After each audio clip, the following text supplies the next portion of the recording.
Dan Bongino, former Secret Service, this guy knows what he's talking about. He understands that the threats against President Trump aren't going away.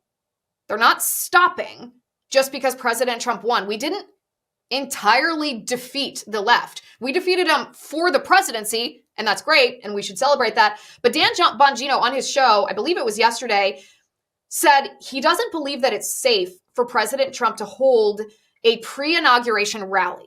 President Trump had announced a couple days ago that the eve before he is sworn into office, he's going to hold a gigantic rally in Washington, D.C. And don't get me wrong, it sounds awesome. It sounds fun. It sounds like the type of energy which is probably for the history books. But Dan Bongino says, listen to me. The left is not going to stop their attacks on the president just because he won the election. He said the Secret Service has already proven under their current management that they are at best incompetent. They failed to protect President Trump from a would-be assassin who fired bullets that hit the president in the ear and would have, if not for divine intervention protecting him, killed the president. And the Secret Service is still under the same management. Dan Bongino says until the president reforms the upper management of the Secret Service, is it really wise to count on this apparatus to protect him at this pre-inauguration rally? Bongino says no, and I tend to agree with him. Not because you want to let an assassination attempt or two assassination attempts deter you from serving the American people, not because you want to let these people instill fear in your heart, because that's partially what they want to do. But there's also just acknowledging reality. And the reality is, whether it's lawfare or whether it's assassination attempts, the left still wants to take President Trump out. And they will use any means that they can possibly weaponize to do that. Because at the end of the day, they don't care about human life. And the Democrats in Congress proved that to us yesterday.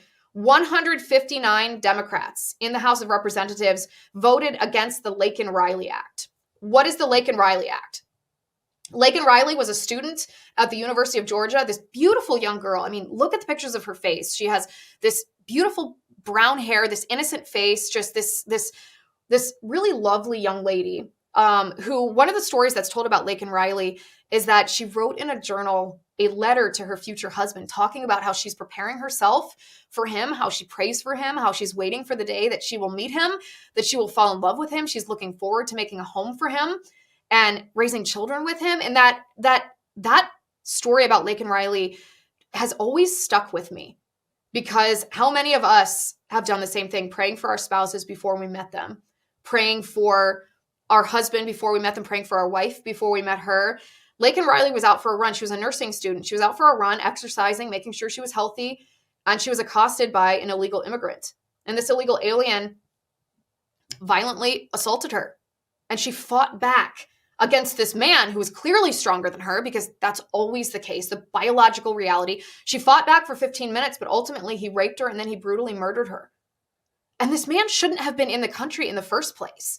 This is one of the reasons we talk about securing the border. It's not because we have any interest in denying how wonderful America is or delegitimizing this desire that other people have to come into our country.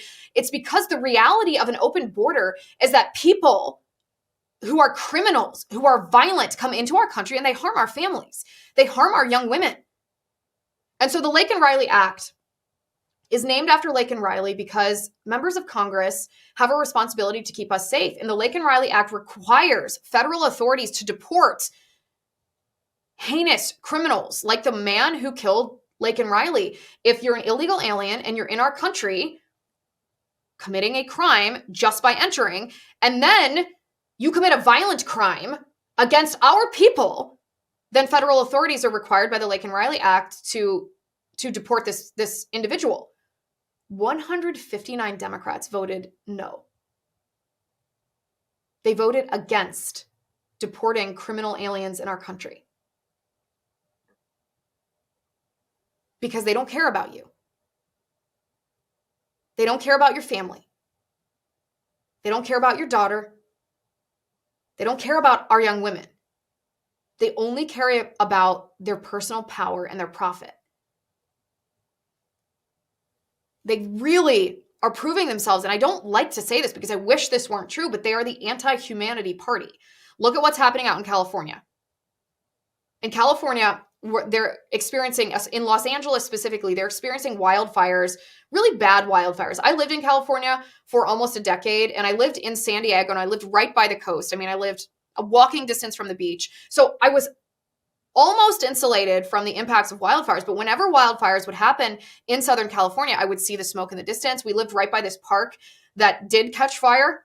And I remember choppers, helicopters coming and dropping their whatever it is. I don't even know what it is, foam or dust or whatever it is that puts out the wildfire. But wildfires are rampant in Southern California because it's desert coupled with forest, a unique ecology. And if you don't take the dead trees in an area where it's very dry, where it's very deserty, then they become tinder. They become fodder for fire. And when these fires are started, if you don't properly take care of the brush, what do you expect to happen? It's like we've built in Southern California conditions for campfire, a gigantic campfire which burns down our homes. And this has been obvious for a long time. In fact, President Trump back in 2019, I'm going to bring this up on the screen right now.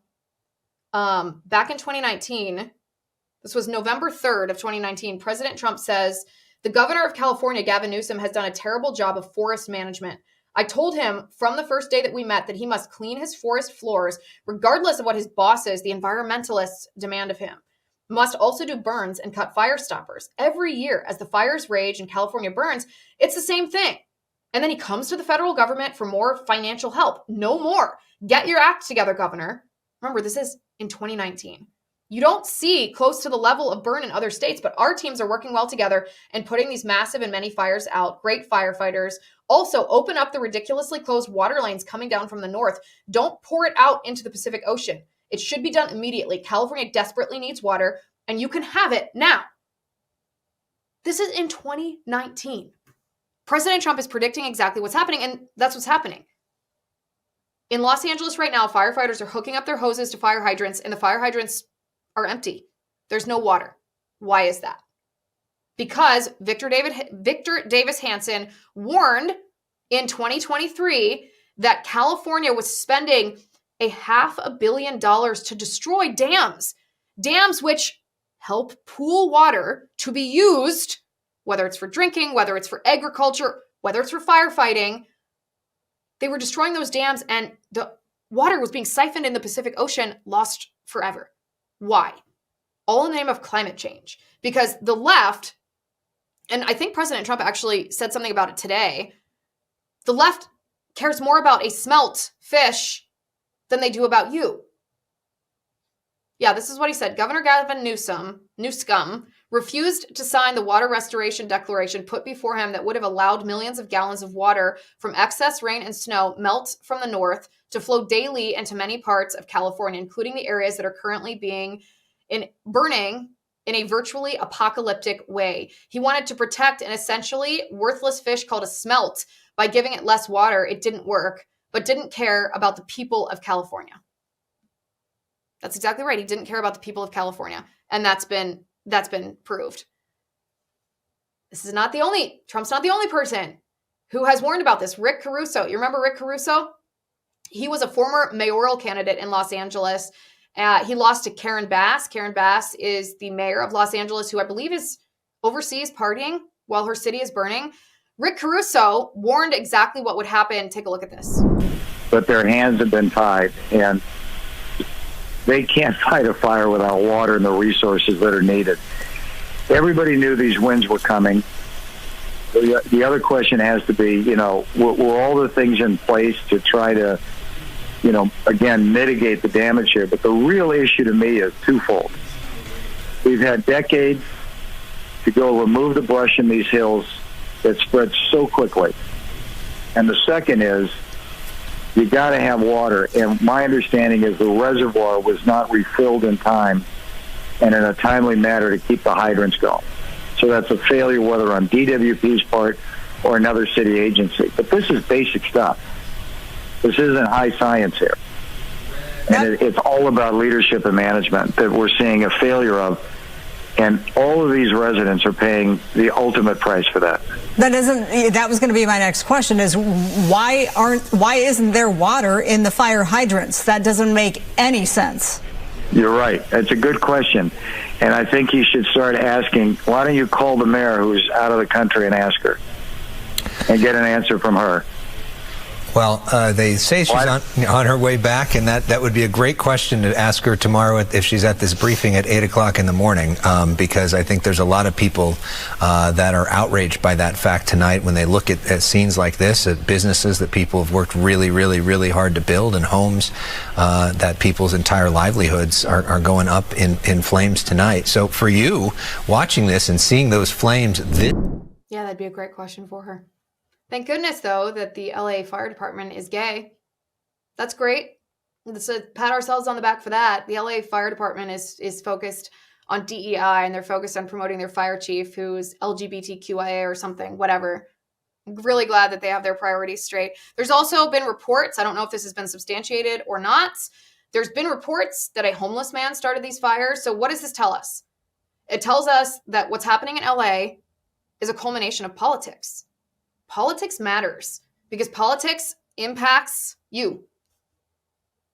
And what's happening in LA, these horrible fires, is a culmination of just pure politics. It didn't have to be this way.